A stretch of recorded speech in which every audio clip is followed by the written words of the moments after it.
Hi everyone, my name is Paterala. I'm a registered nurse and I'm speaking to you today about the prevalence of healthcare harm and what we should all be striving for, chasing zero.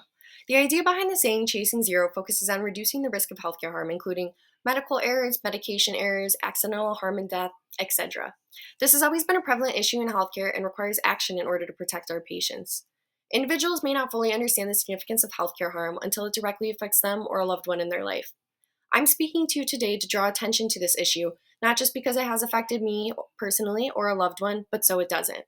The idea is to draw attention to preventable healthcare harm and put a stop to it before it becomes a reality. This is not something that can be accomplished alone, as we must act against healthcare harm as a team in order to prevent it from harming those needing care. My first thoughts after watching the documentary Chasing Zero, shot by the Texas Medical Institute for Technology and the Quaid Foundation, released in 2010, was wow. I was shocked by the patient care situations that were discussed and the mistakes that occurred. I was shocked at how these mistakes unraveled. For example, how what seemed to be an ordinary procedure for sleep apnea turned into a young boy dying. It showed how one mistake, simple or not, can have detrimental effects. Healthcare professionals are people working to care for the sick and save people's lives, but the hard truth is that sometimes mistakes are made. The difference about mistakes in healthcare is that these can cause catastrophic harm and death. The documentary Chasing Zero shows the impact that these mistakes have on the patients, their families, and the healthcare professionals involved. It goes into detail about how these mistakes not only impacted the family and the healthcare professional's life, but how it impacted the healthcare system. For example, when Dennis Quaid describes his personal experience with his children receiving an overdose of heparin when they received heparin instead of Hep-Block, he describes how that pushed for them to make the labels of the medications more distinguishable in order to prevent further harm caused by a mistake as similar to this one. They identified this as a predictable mistake, and he discussed how the healthcare professional could have had issues properly identifying the medication due to the nearly identical labels despite the slight color difference. Chasing Zero highlights the importances of preventing healthcare harm, including accidental harm and or death. The lasting impression this documentary left on me involved the effects that the harm that took place had on the patients, their families, and the healthcare provider. I could only imagine the pain that these families went through when faced with the near or actual loss of their children. I also couldn't imagine the feeling of the healthcare professional when a mistake that was made resulted in catastrophic consequences.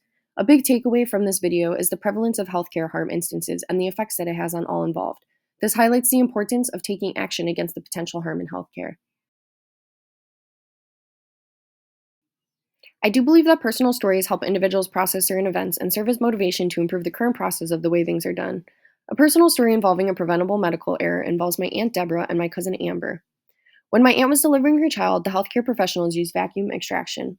In short, the use of the vacuum led to complications. It was said that the vacuum was left on for too long, and Amber also ended up getting an infection shortly after, which required brain surgery. After, my cousin Amber was left handicapped. She then started to have seizures around 3 weeks old due to trauma from her birth. The complications of her birth were due to my aunt needing to have a C section, but the healthcare professionals using other means and leaving the device on for too long, ultimately resulting in Amber's disability.